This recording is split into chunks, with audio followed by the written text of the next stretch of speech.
Selamat siang, selamat hari Minggu, saudaraku semuanya. Hari ini ya kita dengarkan kembali firman Tuhan.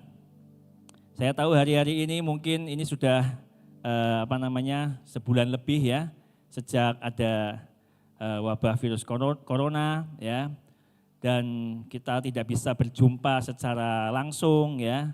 Tapi hari ini teman-teman semua, baik yang fire ya, yang mahasiswa, yang pelajar juga bisa mendengarkan firman Tuhan ini, dan saya percaya firman Tuhan akan menguatkan kita, menerobos semua penghalang-penghalang kita sehingga kita mengalami sukacita di dalam Tuhan. Amin. Ya. Nah, saya tahu hari-hari ini kita gereja Tuhan, di gereja kita terus ya untuk kita mungkin nggak bisa secara fisik ketemu ya, komsel lagi atau apalagi ketemu ibadah sama-sama ya, ada keterbatasannya, mau kumpul-kumpul kita nggak bisa ya. Tetapi roh Tuhan tidak terbatas, amin ya. Kita masih tetap bisa bergerak dengan dahsyat, kita masih bisa mengerjakan pelayanan dengan luar biasa. Dan ada satu bagian yang terus diingatkan terus, yaitu apa? Kita harus ambil bagian di dalam doa ya. Ambil bagian dalam doa. Di jemaat ada berjaga-jaga dan berdoa 24 jam. Setiap kita ambil bagian ya, saya harap teman-teman semua ambil bagian ya, ambil waktu 1 jam ya, bertahan gitu ya. Pokoknya bertahan berdoa ya. Pada waktu saya ikuti ini pertama ya, ikuti menyala-nyala, tapi saya dengar ya beberapa teman yang namanya anak muda ya, setelah sehari, 2 hari, 3 hari, lama-lama jadi bete ya, aduh doa lagi ya. Kemarin saya ketemu satu anak binaan saya, dia cerita ya, pertama bisa 1 jam ya, habis itu jadi setengah jam, habis itu jadi 15 menit berdoa ya, habis itu tidak berdoa gitu ya. Tapi hari ini saya mau sharingkan firman Tuhan yang saya juga mengalami pergumulan di dalamnya, tetapi pada waktu saya renungkan firman Tuhan ini, hati saya menyala-nyala kembali di dalam Tuhan. Amin. Mari kita lihat sama-sama ya. Ini sebuah kisah yang sangat menarik, mungkin sudah sering didengar ya. Ya. Kita baca sama-sama di dalam Keluaran 17. Keluaran 17 ayat yang ke-8. Ya, dengarkan baik-baik. Keluaran 17 ayat 8 ya, teman-teman semua pelajar dan mahasiswa yang mendengarkan firman Tuhan ini atau siapapun, buka juga ya di rumah, di kos ya, buka di Alkitab Kejadian 17 ayat 8, ada sebuah kisah yang menarik. Kemenangan orang Israel melawan orang Amalek. Ayat 8, lalu datanglah orang Amalek dan berperang melawan orang Israel di Rafidim. Musa berkata kepada Yosua, pilihlah orang-orang bagi kita, lalu keluarlah berperang melawan orang Amalek. Kenapa? Karena orang Amalek datang mau menyerang. Ya, ayat 8 tadi ya, musuh mau menyerang. Musa berkata, ayo kita keluar berperang melawan orang Amalek. Besok aku akan berdiri di puncak bukit itu dengan memegang tongkat Allah di tanganku. Lalu Yosua melakukan seperti yang dikatakan Musa kepadanya dan berperang melawan orang Amalek. Tetapi Musa, Harun dan Hur telah naik ke puncak bukit. Dan terjadilah apabila Musa mengangkat tangannya, lebih kuatlah Israel. Tetapi apabila ia menurunkan tangannya, lebih kuatlah Amalek. Maka penatlah tangan Musa, sebab itu mereka mengambil sebuah batu, diletakkanlah di bawahnya supaya ia duduk di atasnya. Harun dan Hur menopang kedua belah tangannya, seorang di sisi yang satu, seorang di sisi yang lain, sehingga tangannya tidak bergerak sampai matahari terbenam. Demikianlah Yosua mengalahkan Amalek dan rakyat dengan mata pedang.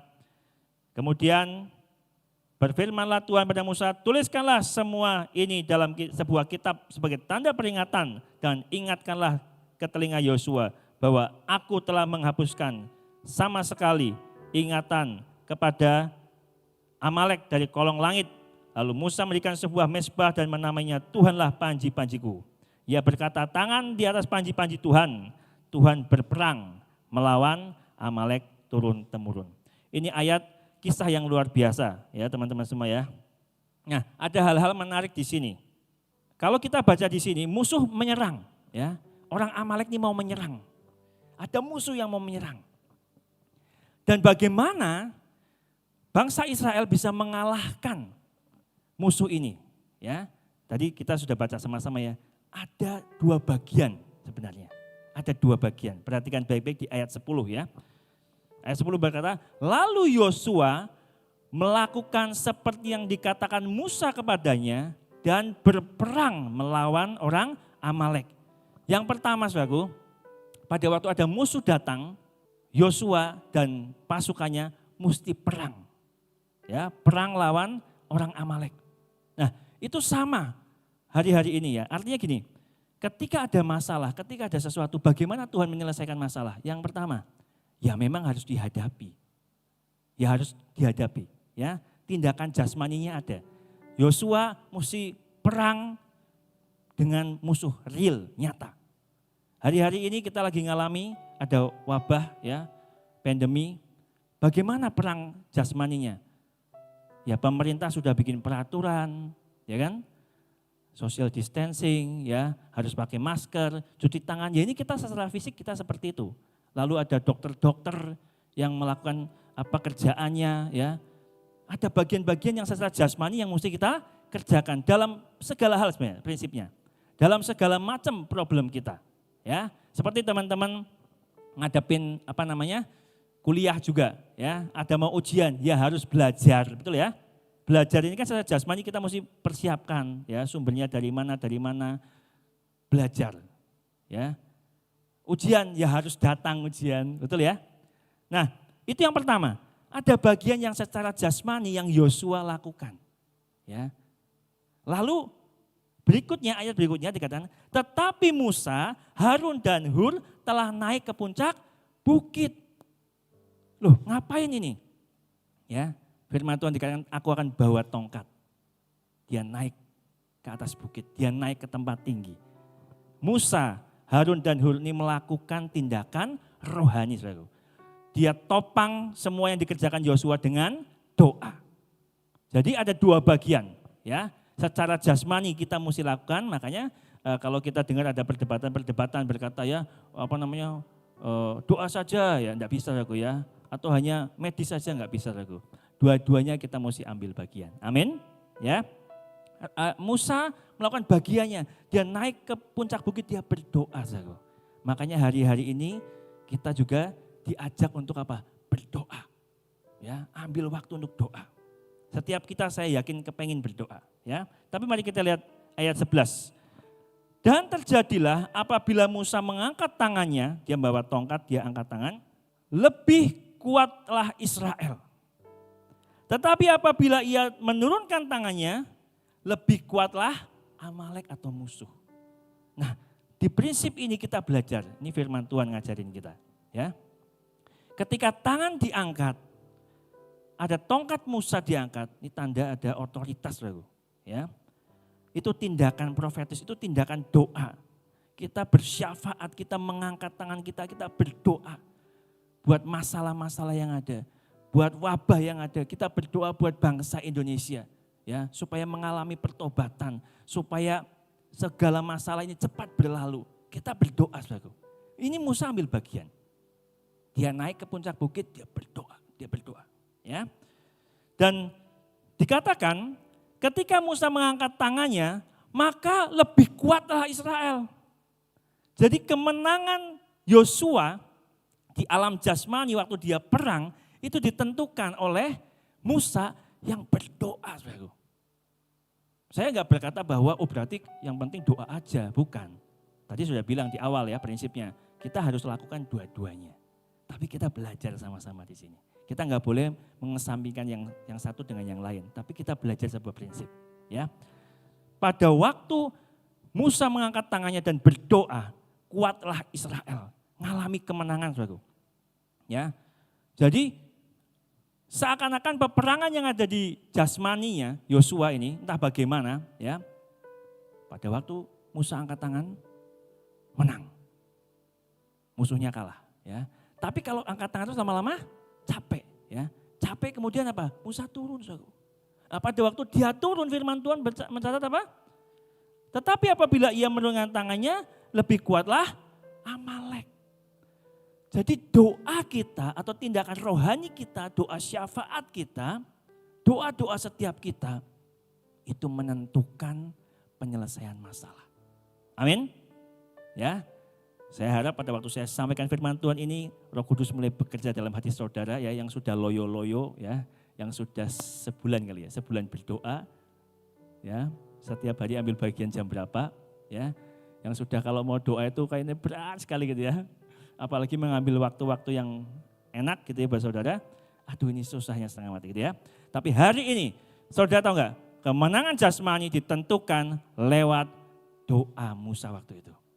Doa-doa kita itu menentukan kemenangan atau penyelesaian masalah.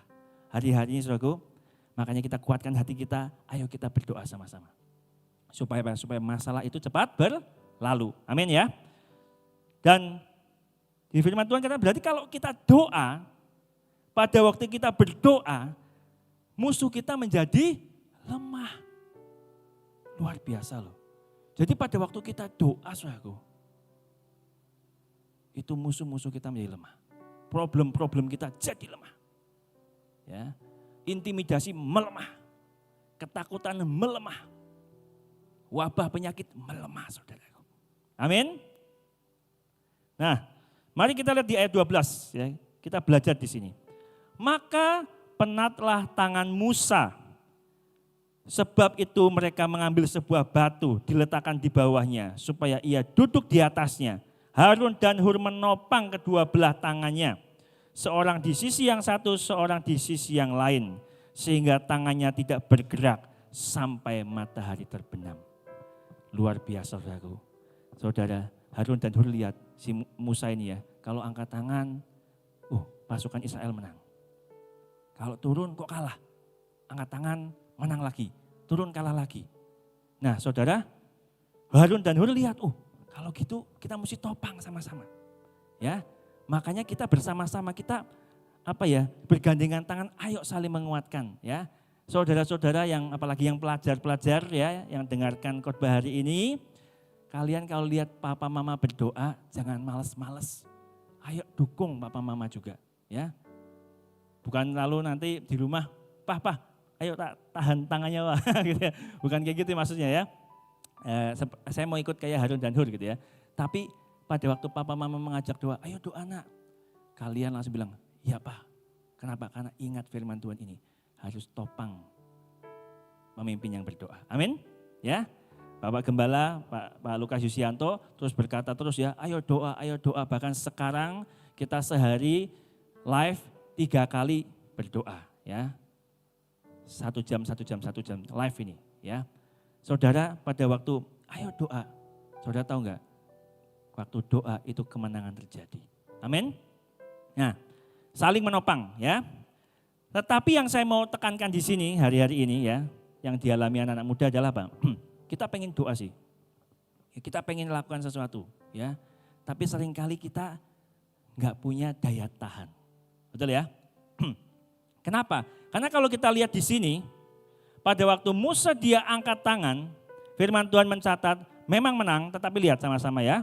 Sehingga tangannya tidak bergerak sampai apa? Matahari terbenam.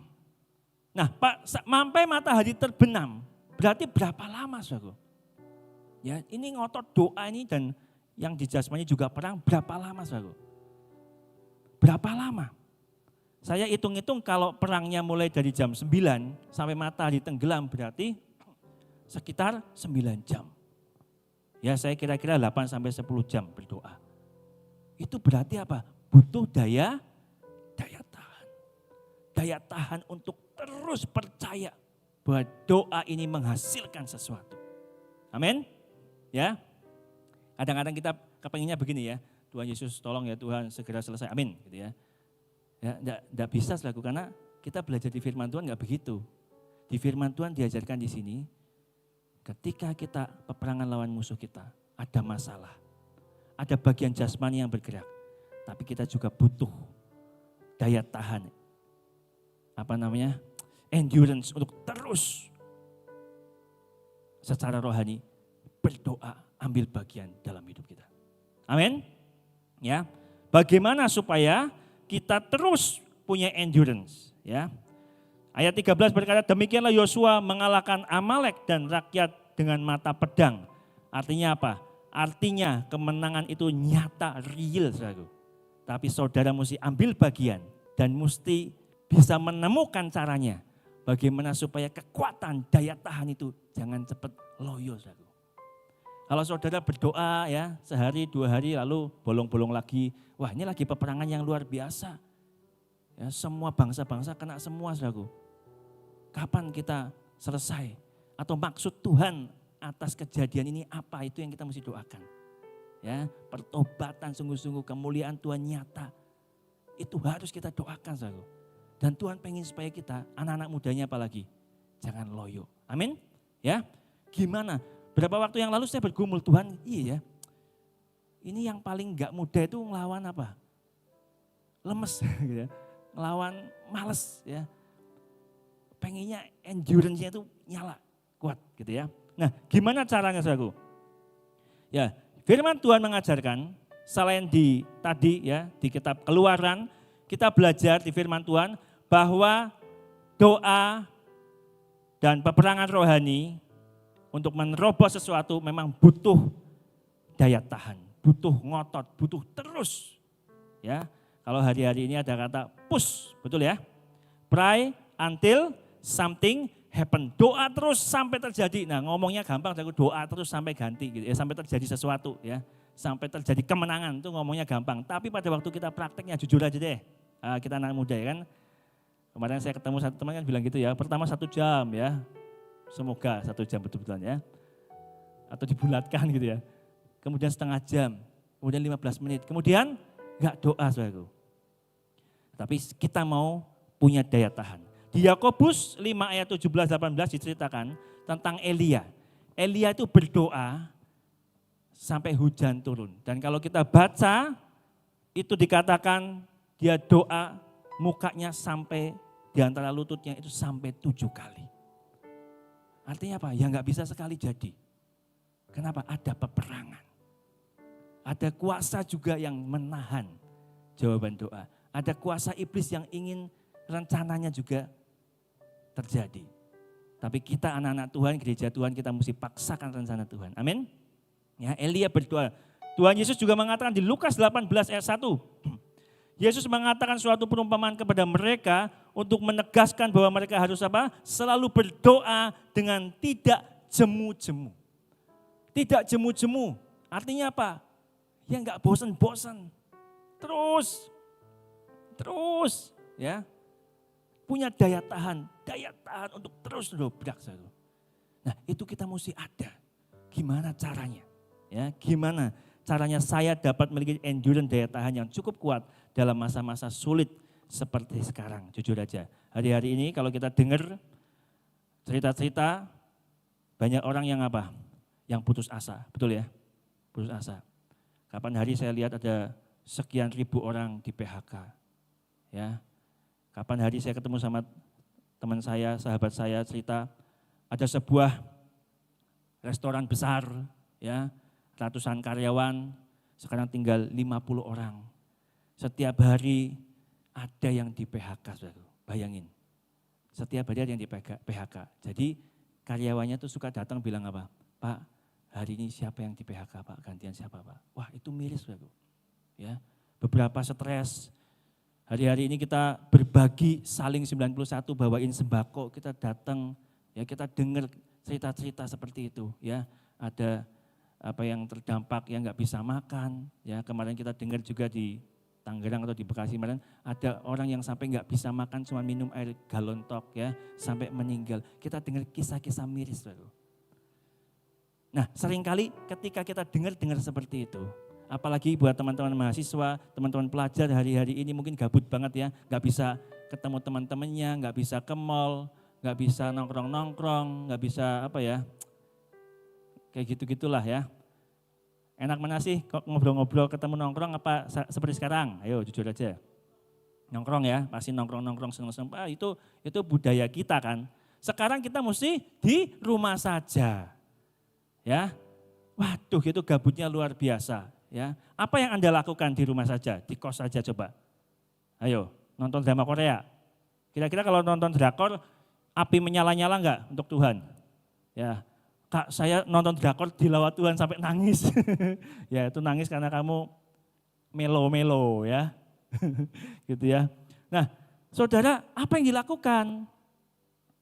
Nah, apakah yang kita lakukan ini menimbulkan energi enggak? Menimbulkan endurance enggak? Daya tahan untuk terus push secara rohani. Karena itu menentukan kemenangan kita. Enggak mudah, saudara. Ya, gimana caranya? Nah, saya mau bagikan. Rupanya daya tahan yang secara rohani tadi saya ceritakan, saudaraku, kalau di dunia apa namanya? Di dunia nyata, di dunia bisnis, di dunia apa nama orang-orang yang berhasil ya. Rupanya itu menentukan ya. Terakhir ada banyak sekali artikel-artikel tentang yang namanya kecerdasan untuk daya tahan. Itu ada ya. Adversity quotient. Wah, ya mungkin pernah dengar ya. Jadi setelah diteliti, kesuksesan seseorang itu bukan ditentukan cuman dari IQ ya, kita sudah tahu dulu ya. Lalu kemudian berkembang lagi, kesuksesan ditentukan sama EQ ya, emosionalnya. Tapi sekarang orang-orang berkata bahwa kesuksesan orang-orang sukses itu karena apa? Karena mereka punya adversity quotient ya. Kemampuan kecerdasan untuk ketika lagi ada masalah, lagi ada tekanan, berjuang terus, tidak menyerah. Ya, bahkan dikatakan kemampuan bertahan dalam penderitaan, saudara. Ya. Nah, orang-orang yang bertahan demikian itu bahkan kalau bertahan terus dia jadi pemenang. Ya, dia jadi pemenang. Ya. Di adversity quotient orang dibagi jadi 3 ya, the quitter, the camber, the climber. Mungkin teman-teman sudah pernah dengar ini ya. Ada orang yang ketika ada masalah langsung give up, langsung putus asa ya, langsung bisa pikiran pertamanya bisa muncul bunuh diri juga ya, menyerah gitu ya. Ada juga tipe camper, itu orang yang cari aman aja, pokoknya aman lah gitu ya. Tapi ada orang yang tipenya climber, ketika ada masalah aku akan berjuang, bertahan sampai berhasil. Nah, dalam rohani menurut saya juga begitu. Ya, kita mesti punya daya tahan supaya kita jadi pemenang-pemenang, saudara. Ya. Nah, gimana caranya? Gimana caranya supaya kita bisa keluar endurance terus, saudara. Bisa terus kuat. Ini dia. Nah, pada waktu saya renungkan ini, saya teringat, saudara, ya, bahwa satu endurance keluar, daya tahan keluar, emosi positif keluar, terus berharap sama Tuhan. Ini nggak bisa lepas dari apa yang kita yakini, saudara. Ya, kalau saya ngajar di sebuah kelas, namanya kelas RCC itu, saya suka ngajar berkata bahwa emosi kita, perasaan kita itu dipengaruhi dari apa yang kita yakini, saudara. Apa yang kita percayai. Nah, ngomong-ngomong tentang apa yang kita percayai, saudaraku. Di dunia medis itu ada istilah begini. The placebo effect. Sebuah reaksi efek placebo. Itu apa? Kisahnya begini. Kalau ada orang ya, ini benar-benar nanti saudara bisa cek ya, di googling juga boleh ya. Ada orang yang biasa datang ke dokter tertentu dan dia dapat obat, dan obat ini kalau dia minum langsung efeknya nyata, dia merasa sembuh. Nah, kalau dia datang lagi ke dokter itu, karena dia sudah percaya kalau dokter itu kasih obat pasti sembuh. Dia datang ke dokter itu, ini dibuktikan benar-benar ya. Itu obatnya di dalamnya cuma dikasih serbuk aja, tapi bukan obat. Cuma dikasih aja, rupanya efeknya sama, dia bisa sembuh juga. Kenapa? Karena dia percaya kalau dia datang ke dokter itu nanti sembuh. Itu namanya placebo effect. Ya. Mungkin teman-teman di sini juga pernah mengalami. Teman-teman yang lihat acara ini, khotbah ini mungkin juga pernah ngalami, ya kan? Saudara ngalami sakit, tapi ketika saudara dibawa ke dokter tertentu yang saudara sudah langganan dan sudah percaya turun-temurun dan orang tuamu bahkan berkata, dokter ini, pokoknya kalau ke dokter ini pasti sembuh. Sama kayak saya waktu kecil dulu ya, papa mama saya suka ajak saya ke Sinse. Itu turun-temurun, jadi bilang, kalau ke Sinse pasti sembuh. Jadi dari rumah dari rumah sudah sakit, naik mobil atau naik motor, saya ke Sinsenya, setengah perjalanan saya sudah mulai sembuh. Saudara. Kenapa? Karena saya percaya bahwa Sinse itu pasti manjur. Ya. Saudara mungkin pernah mengalami, baru duduk di tempat ruangannya, baru ngobrol-ngobrol, tapi karena percaya belum dikasih obat ya, itu sudah 50% sembuh. Saudara. Ya, sudah bisa ceria lagi. Ya. Itu namanya placebo effect. Dan itu pernah dibuktikan, ya saya ceritakan sedikit ya. Bahwa apa yang kita percaya itu bereaksi dalam hidup kita. Menimbulkan emosi tertentu, menimbulkan bahkan efek-efek dalam hidup kita. Ya, saya kasih contoh. Ada sebuah kampus ya, kedokteran tertentu, ini bikin satu survei. Ya.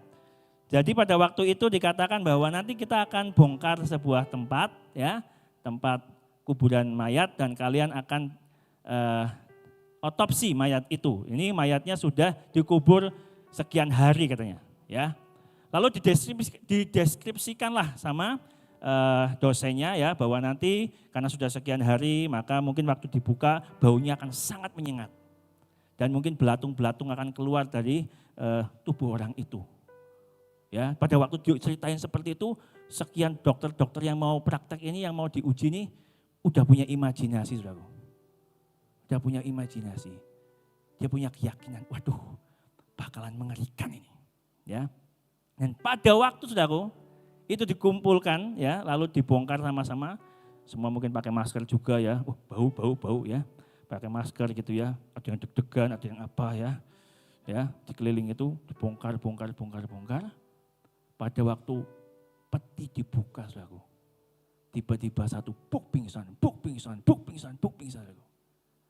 Kenapa? Karena dia percaya ini ada mayat sudah sekian hari sudah busuk. Padahal pada waktu dibuka nggak ada apa-apanya, saudara. Kok bisa pingsan? Kenapa kamu pingsan? Aduh, baunya menyengat. Padahal nggak ada apa-apanya, saudara. Itu ada. Nanti saudara bisa boleh cek gitu ya. Saya pernah baca artikel itu. Saya juga baca satu kisah menarik ya. Kenapa saya ceritakan ini? Saya pengen ngasih tahu ke teman-teman semua. Kalau saudara percaya firman Tuhan itu dahsyat itu loh. Ini kan placebo, ini kan percaya pada sugesti seseorang. Bukan firman Tuhan, tapi bisa ngefek kayak gitu. Ya. Ada juga sebuah kisah di sebuah ruangan ya. Pada waktu hawa dingin ya, di ruangan itu berkumpullah beberapa karyawan di situ. Lalu di ruangan itu ada sebuah temperatur yang ditempelkan di sana. Ya, ini sebuah percobaan disengaja. Ya, dan tiba-tiba pemanas ruangan itu mati, saudara. Ya, pemanas ruangan itu mati. Nah, di ruangan itu yang pertama dimasukkan orang-orang, pemanasnya, saudara, ya pada waktu mati, ya itu suhu yang dipakai itu biasa aja. Jadi dibiarin aja. Artinya termometer yang ada di situ memang real, ya. Suhu itu turun, saudaraku, turun sampai sekitar 7 derajat. Pada waktu itu karyawan-karyawan pada kedinginan, dingin. Tapi mereka enggak masalah, saudaraku, santai aja. Ya. Tapi kemudian di kelompok yang lain mereka masuk ruangan itu, tiba-tiba pemanasnya mati. Nah, termometernya ditulis di situ bukan 7 derajat, tetapi minus 7 derajat. Jadi mereka berpikir, waduh ini sangat dingin banget. Ya, padahal aslinya nggak nyampe. Ya, mungkin cuman 7 sampai 10 derajat, nggak nyampe. Orang yang pertama dimasukkan di ruangan itu, yang real biasa ya dia kedingin, biasa.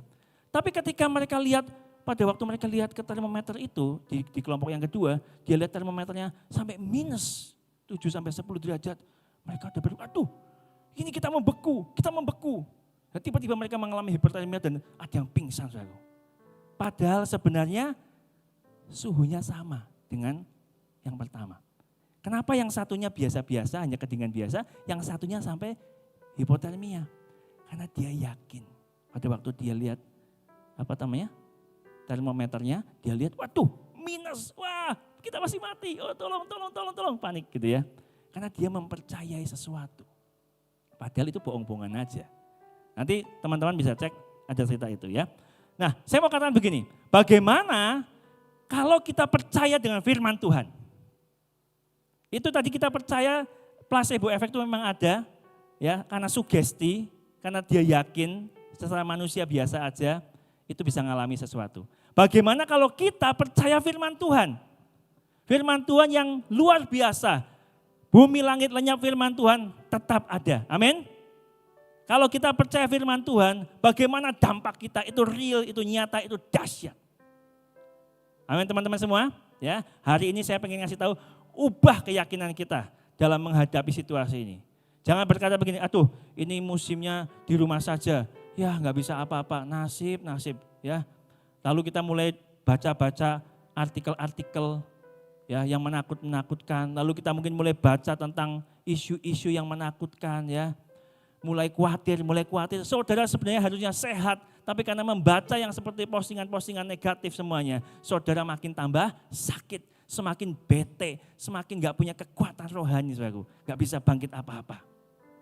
Ya, saya mau berikan beberapa firman Tuhan supaya menguatkan kita semua. Ya, mari kita sama-sama buka di Roma 5 ayat 3-4.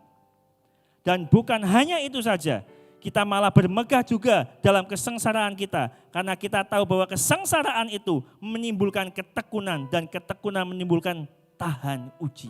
Menimbulkan daya tahan, saudaraku. Dan tahan uji menimbulkan pengharapan. Kenapa? Karena pengharapan di dalam Tuhan tidak mengecewakan. Amin. Artinya apa, saudaraku? Pada waktu saudara mengalami masalah hari-hari ini, masalah penderitaan hari-hari ini, firman Tuhan kata bermegah. Kenapa? Karena Tuhan lagi lakukan sesuatu dalam roh kita, dalam mental kita. Orang-orang yang mengalami masalah-masalah, kalau dia terus bertahan, maka dia punya mental yang tahan uji, daya tahan. Saudara bisa lihat aja ya, anak-anak yang biasa di tempat-tempat yang dalam tanda kutip agak kumuh sedikit ya, mungkin makan nggak cuci tangan, ambil makanan gitu sambil main-main di pasir ya, hujan-hujanan, nggak sakit-sakit saudaraku. Tapi anak-anak yang nggak pernah kena panas gitu ya, di kota terus ya, baru kena hujan sedikit sakit loh saudaraku. Kenapa saudaraku? Karena nggak pernah mengalami penderitaan. Kalau saudara biasa menderita, saudara makin kuat loh. Amin. Ya. Kalau saudara tahu firman Tuhan, makasih Tuhan. Kalau hari-hari ini aku ada masalah. Aduh, keuangan orang tua aku ada masalah. Aku mesti ngirit.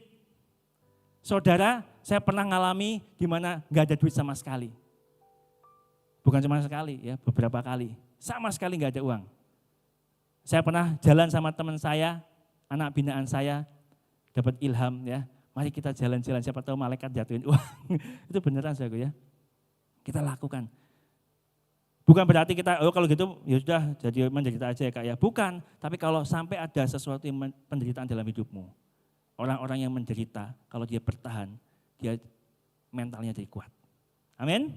Ya, kalau saudara dengerin kisah-kisah sukses di dunia ini, banyak orang-orang yang dulunya miskin gak diperhitungkan. Ya, tapi hari-hari ini jadi orang luar biasa. Kenapa? Terus bertekun, bertahan. Firman Tuhan ini benar. Amin, saudaraku. Saya baca lagi di dalam 1 Korintus 10 ayat 13. Pencobaan-pencobaan yang kamu alami ialah pencobaan-pencobaan biasa yang tidak melebihi kekuatan manusia. Sebab Allah setia dan karena itu Ia tidak akan membiarkan kamu dicobai melampaui kekuatanmu. Pada waktu kamu dicobai, Ia akan berikan kepadamu jalan keluar sehingga kamu dapat menanggungnya. Amin. Hari-hari ini siapapun kita, atau mungkin teman-teman di sini ada yang kuliah dari luar kota, dari luar pulau, engkau lagi masalah ya karena keluargamu juga ada masalah keuangan. Biasanya dapat kiriman, sekarang nggak dapat kiriman, saudaraku ya. Mesti bertahan, ngirit sekali dan sebagainya. Saya mau katakan jangan patah semangat. Amin. Pencobaan-pencobaan yang kamu alami tidak melebihi kekuatanmu. Itu sama kayak orang lagi dilatih kekuatan ototnya, saudaraku. Otot kita kalau mau jadi kuat, kita mesti angkat barbel. Betul ya? Tapi tidak mungkin melampaui kekuatan otot kita. Pasti dipaskan, saudaraku. Ya, sampai otot kita kayaknya sampai sakit. Tapi padahal pada waktu sakit, sel-sel otot kita ini mulai terbentuk, bisep kita terbentuk makin kuat. Sehingga pada waktu kita angkat beban itu lagi, gampang enteng. Ya, tambah lagi, pasti kayak gitu ya. Pasti dilatih, tambah lagi. Hari-hari ini kalau kita ngalami masalah-masalah, percaya Tuhan lagi didik mental saya. Amin. Ya, Tuhan lagi buat saya enggak cengeng lagi. Tuhan lagi buat supaya saya berjuang lebih lagi. Roh saya menyala-nyala kembali. Amin. Ya, dan sebuah janji firman Tuhan yang ada di Yesaya yang kita suka perkatakan, Yesaya 60, ini juga satu kebenaran yang membukakan buat kita semuanya. Ya, dikatakan di sini di ayat yang kedua, sebab sesungguhnya kegelapan menutupi bumi dan kekelaman menutupi bangsa-bangsa. Tetapi terang Tuhan terbit atasmu dan kemuliaannya menjadi nyata atasmu.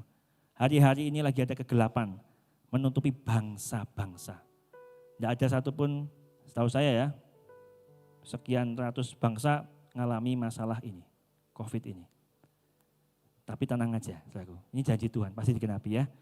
Terang Tuhan terbit atas anak-anak Tuhan. Amin. Ya, ini janji luar biasa.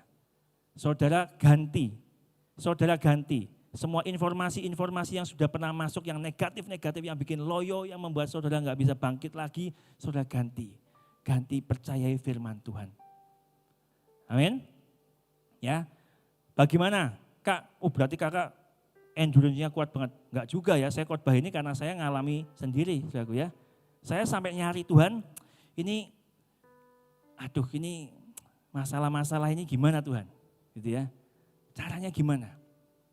Tapi saya belajar dari ikut Tuhan sekian waktu, saya tahu Tuhan enggak jauh dari kita. Amin. Tuhan enggak jauh dari kita. Dia lagi latih kita. Dan saya tahu di manusia roh saya ada indera-indera rohani. Yang penting saya bersentuhan dengan yang ilahi. Makanya saya paksa diri saya. Saya dengerin musik rohani. Saya baca firman Tuhan. Setiap hari meskipun kadang-kadang juga dengan semangat yang tidak saya rasakan, saya bilang ayo berdoa sama anak-anak juga. Ya, ayo kamu deklarasi gitu ya, sama Elkana ya. Ayo kamu deklarasi ya. Pokoknya kadang-kadang dengan iman yang tidak saya rasakan, pokoknya saya percaya aja, saya terus ngotot. Yang penting saya bersentuhan dengan yang ilahi.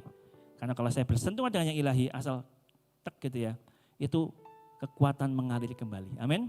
Ya, baca firman Tuhan, dengerin khotbah, pujian, semuanya saudaraku. Sentuh, percaya, yang rohani, doa itu mengubahkan banyak hal. Amin.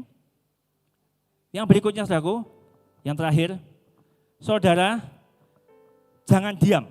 Ya, saudara mentang-mentang di rumah lalu diam saja, jangan saudaraku. Mari kita bergerak, latih manusia roh kita, ya, supaya kekuatan daya tahan kita terus naik di dalam Tuhan. Amin. Latihan rohaninya apa? Ya, kita lagi ada doa, ikut doa saudaraku.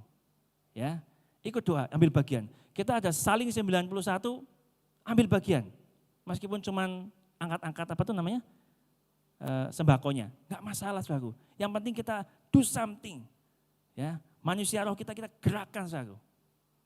Amin, ya. Ambil bagian. Ada saling 91, ada doa BB 24 jam, bahkan sekarang sudah ada doa pemulihan sepenuhnya ya, bangsa-bangsa sehari 3 kali, saudara boleh ambil bagian ya. Di sini memang nggak kumpul-kumpul semua, makanya kita atur ya. Tapi di rumah masing-masing bisa klik linknya, saudara bisa ikut saudaraku.